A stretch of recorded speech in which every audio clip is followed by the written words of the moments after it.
अस्सलाम वालेकुम नाज़रीन, मैं हूं लुकमान अली और आप देख रहे हैं मेरा यूट्यूब चैनल। उम्मीद करता हूं कि आप सब दोस्त जहां भी होंगे बिल्कुल खैरियत से होंगे।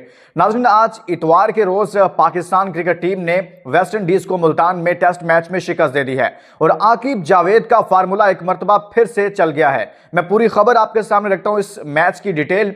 लेकिन वहां पर जहां पर आकिब जावेद का फार्मूला कामयाब हुआ है, वहीं पर आकिब जावेद पर तनकीद हो रही है।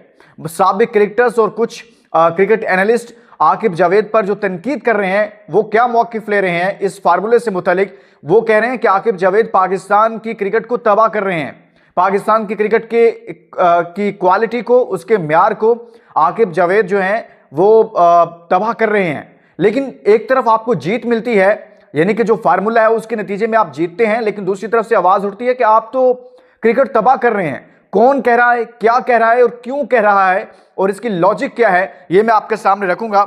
लेकिन आगे बढ़ने से पहले दोस्तों, मैं आपके सामने भी एक सवाल छोड़ता हूं कि आप भी कमेंट्स में बताइएगा कि जो आकिब जावेद ने यह फार्मूला बनाया हुआ है कि 2 स्पिनर्स 3 स्पिनर्स, पहले स्पिन ट्रैक बनाओ और उसके बाद स्पिनर्स को खिलाओ और अगली टीम को काबू कर लो, आपको कैसा लगा यह फार्मूला? ठीक है या नहीं ठीक है? या फिर ऐसी पिचेस होनी चाहिए जहां पर ज्यादा रन्स हो, एक 5 दिन का पूरा मैच हो? आप क्या समझते हैं, या सिर्फ जीतना ही काफी होता है? आप देखिएगा, मैच की डिटेल आपके सामने रखता हूं।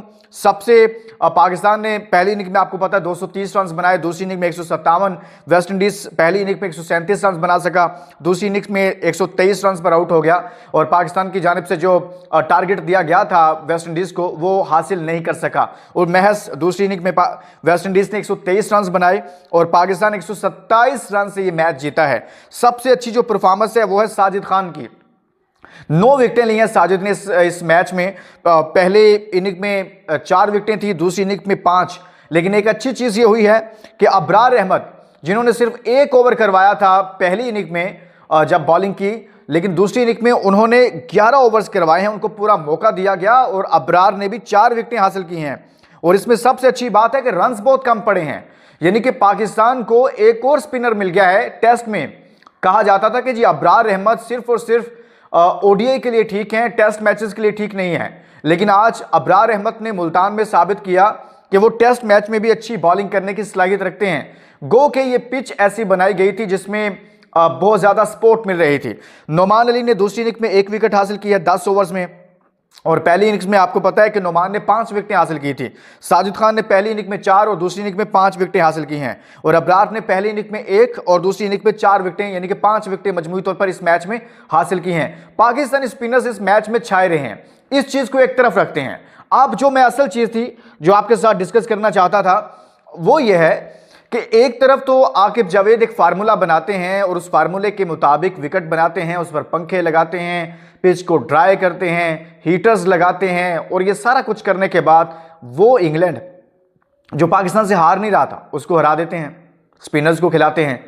और फिर उसी तरह से वेस्ट इंडीज की टीम को मुल्तान में 5 दिन का टेस्ट मैच 3 दिन में मुकम्मल हो जाता है और वेस्ट इंडीज को बुरे तरीके से हरा देते हैं। लेकिन दूसरी तरफ से आवाज उठती है कि ऐसी पिचेस नहीं बनानी चाहिए, ऐसे ट्रैक नहीं बनाने चाहिए, जानबूझकर ऐसी विकेटें नहीं बनानी चाहिए जिससे आप क्रिकेट की क्वालिटी को, उसके म्यार को आप नुकसान पहुंचा रहे हैं। होना यह चाहिए था कि 5 दिन तो एटलीस्ट मैच चले, 4 दिन तो चले। यह ना हो कि पहले से ही वाजे हो कि यह तो ऐसी पिच है, बिल्कुल वन साइडेड ट्रैफिक चले और उसके नतीजा में ऐसा ही रिजल्ट आए। और जो लोग कह रहे हैं, कुछ साबिक क्रिकेटर्स हैं, कुछ क्रिकेट के एनालिस्ट हैं, वो ये बात कर रहे हैं। लेकिन मेरे ख्याल में दोस्तों, एक जगह पर एक एनिक से देखा जाए तो यह बात ठीक भी है, लेकिन आपको जब मैदान में उतरते हैं तो आपको जीतना होता है, आपको जीतने का गुर आना चाहिए। फॉर एग्जांपल, आपने लाहौर से इस्लामाबाद आना है तो आप कैसे आएंगे? आपके पास 2 रास्ते हैं, by motorway, by GT road. मकसद यह है कि आप इस्लामाबाद पहुंचें, जहां से आपको रास्ता मिले आपने इस्लामाबाद पहुंचना है। तो भाई आप पिच को स्पिन ट्रैक बनाएं या आपको उसको फास्ट ट्रैक बनाएं, जैसा भी बनाएं, मकसद जीतना होता है कि वो आपने जीता। आकिब जावेद ने एटलीस्ट टीम को जितवाया तो है ना। लेकिन एक चीज है कि पाकिस्तान से बाहर हम हार रहे हैं। हम ऑस्ट्रेलिया में टेस्ट सीरीज हारे हैं, यानी कि ऑस्ट्रेलिया सीरीज मुश्किल होती है, फिर इसी तरह से हम साउथ अफ्रीका में टेस्ट सीरीज हार गए हैं। मैं ये समझता हूं कि जब आप ये इस तनाजुर में, वो बात ठीक है कि आप पाकिस्तान में तो जीत लेंगे, लेकिन आप अपनी क्वालिटी को, अपनी क्रिकेट को इंप्रूव नहीं कर पाएंगे कि जो बाहर जाकर भी आपको टेस्ट सीरीज जितवा सके, जो ऑस्ट्रेलिया में आपको टेस्ट सीरीज जितवा सके, जो आपको साउथ अफ्रीका में टेस्ट सीरीज जितवा सके, जो आपको न्यूजीलैंड में टेस्ट सीरीज जितवा सके। तो आप अपने मुल्क में ऐसा जाल बिछाकर इस तरह की चीजें करके जीत लेंगे, अच्छी बात है, लेकिन फिर वहां पर आपकी क्वालिटी कंप्रोमाइज हो जाएगी। और वही होगा जो आपके साथ ऑस्ट्रेलिया में हुआ, वही हुआ कि आप इंग्लैंड को हरा कर गए, आप साउथ अफ्रीका से हार गए टेस्ट सीरीज। तो ये वो चीजें हैं जो पाकिस्तान क्रिकेट को ये सोचना चाहिए कि ऐसी पिचेस जरूर बनाएं, लेकिन साथ में एटलीस्ट आपको अपनी क्रिकेट का ख्याल रखना है।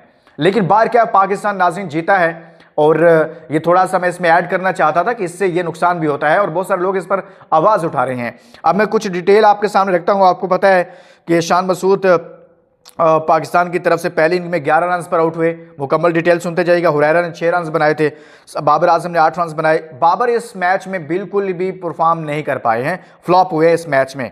लेकिन बाबर पर तनकीद करना भी ज़रूरी नहीं होता, एक बड़ा नाम है, बड़ा प्लेयर है, ज़रूरी नहीं कि वो हर मैच में परफॉर्म करे, लेकिन हम तवक्को यही करते हैं कि वो हर मैच में परफॉर्म करे। ऐसा होता नहीं है कि वो हर मैच में आपको परफॉर्म करके दे। आगे है कामरान गुलाम ने 5 रन किए। कामरान गुलाम भी कुछ नहीं कर पाए भाई। सऊद शकील अच्छा खेले, 84 रन उन्होंने किए थे, और रिजवान ने अच्छी इनिंग खेल दी थी, 71 रन किए थे, और पाकिस्तान कुछ बच गया था। सलमान आगा साहब भी हाथ खड़े कर दिए उन्होंने, दोनों इनिंग्स में कुछ नहीं किया। और इसी तरह से अगर हम कुछ बात करें पाकिस्तान की जो सेकेंड इनिंग है, उसमें शान मसूद ने 52 रन किए हैं 70 बॉल पर। मोहम्मद हुरैरा ने 29 रन किए, डेब्यू किया इन्होंने, सियालकोट से इनका ताल्लुक है, शुएब मलिक के भतीजे हैं। बाबर आजम ने 5 रन किए 11 बॉल पर। मैंने जैसे पहले बताया कि पहली इनिंग में भी परफॉर्म नहीं किया और दूसरी इनिंग में भी परफॉर्म नहीं किया है। कामरान गुलाम ने 40 बॉल पर 9 रन बनाए हैं। सऊद शकील ने 2 रन बनाए। पहली इनिंग में मुश्किल इनिंग खेली और बड़े अच्छे रन किए, लेकिन दूसरी इनिंग में सिर्फ 2 रन पर वो एक तरह से आप कह लें कि वो अच्छा परफॉर्म नहीं कर पाए हैं। और यूं आप कह सकते हैं कि मजमूई तौर पर पाकिस्तान टीम इस मैच में अच्छा परफॉर्म किया, लेकिन एक चीज़ यही है कि अबरार अहमद, नोमान और साजिद, सिर्फ एक फास्ट बॉलर आपने खिलाया, खुरम शहजाद। और एक तरह से देखा जाए तो बहुत अच्छा था कि आपने कुछ ना कुछ दिमाग का इस्तेमाल किया, कैसे दूसरी टीम को हराना है। यानी कि ये वो टीम है जो बांग्लादेश से घर में वाइट वॉश हुई थी। जिस दिन आकिब जावेद ने इस टीम को संभाला है, उस दिन ये टीम बांग्लादेश जैसी टीम से पाकिस्तान में वाइट वॉश हुई थी टेस्ट मैच में और टेस्ट सीरीज में।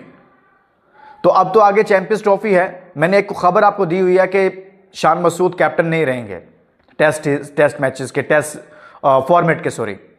लेकिन अभी तक सिर्फ और सिर्फ पाकिस्तान क्रिकेट क्या देख रहे हैं? चैंपियंस ट्रॉफी को देख रहा है। और चैंपियंस ट्रॉफी को सामने रखते हुए पाकिस्तान का तमाम तर फोकस सिर्फ और सिर्फ ओडीआई क्रिकेट पर है।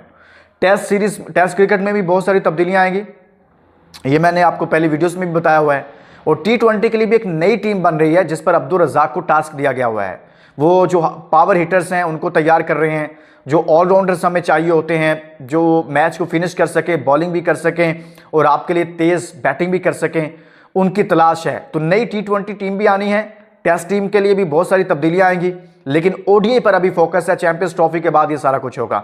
इसके साथ ही दोस्तों आपको बहुत बहुत मुबारक, पाकिस्तान जीता है। अल्लाह हाफिज़।